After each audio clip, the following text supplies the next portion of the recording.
Hi everybody, welcome back in my channel. आज फिर से मैं एक न्यू इंटरेस्टिंग स्टोरी लेकर आई हूँ। इस स्टोरी का टाइटल है द जय एंड द पिकॉक्स। जय का अर्थ हुआ नीलकंठ, नीलकंठ चिड़िया, एंड द पिकॉक्स मतलब मोर।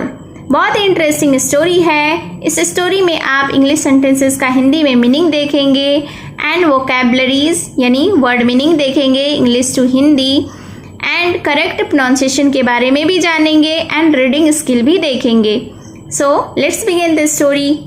वंस एक बार there lived a jay who wanted to be as beautiful as the peacocks. एक बार एक जय यानी नीलकंठ रहता था, हु वांटेड जो चाहता था, टू बी होना, एज ब्यूटीफुल सुंदर, एज द पिकॉक्स मोर की तरह। इस सेंटेंस का अर्थ हुआ कि एक बार एक नीलकंठ पिकॉक की तरह, मोर की तरह सुंदर होना चाहता था। द जय also had long colourful feathers. जय के पास यानी नीलकंठ के पास भी लंबा कलरफुल यानी कि रंगीन फीदर्स मतलब पंख थे, but he was not satisfied with them. Satisfied का अर्थ हुआ संतुष्ट, लेकिन वह उससे संतुष्ट नहीं था। ही केप्ट कंपेयरिंग हिमसेल्फ, वह खुद का तुलना करता था विथ द पिकॉक्स मोर के साथ।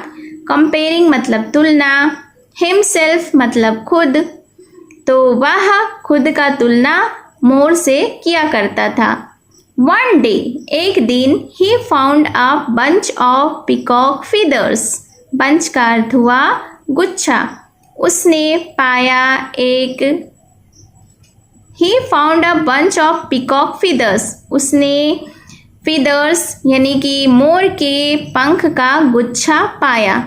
ही गैदर्ड ऑल द फीदर्स। उसने सारे फीदर्स को, सारे पंख को इकट्ठा किया एंड टाइड देम और उसे बांधा टू हिज टेल अपने पूंछ में।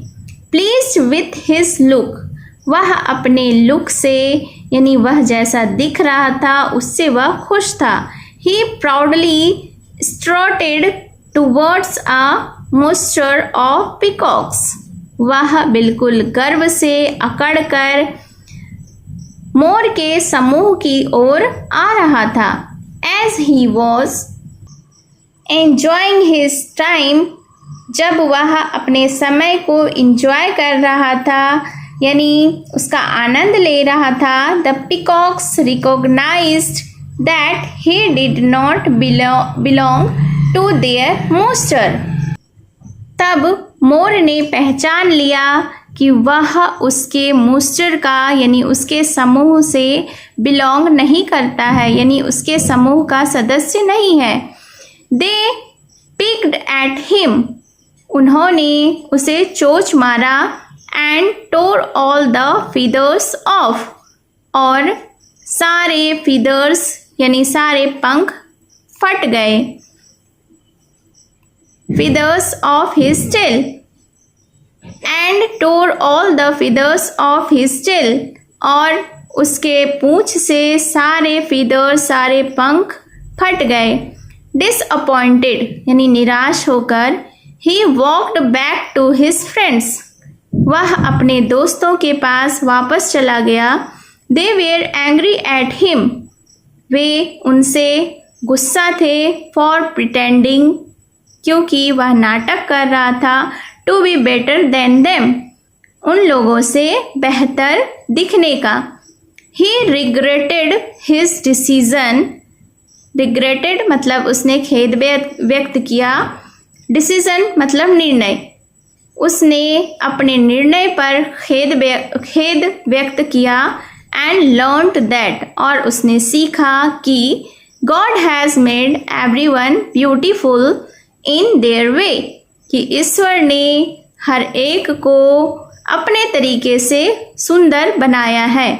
Moral of the story is never regret being yourself. Regret मतलब खेद व्यक्त करना या अफसोस करना, तो इस सेंटेंस का अर्थ हुआ कि अपने होने पर कभी भी पछतावा मत करो। So this was the story. Surely you have enjoyed the story, and if you like the video, please comment and do share with your friends and families. और अगर आप इस चैनल पर न्यू हैं तो please subscribe my channel and hit the bell icon for more updates. Thank you for watching.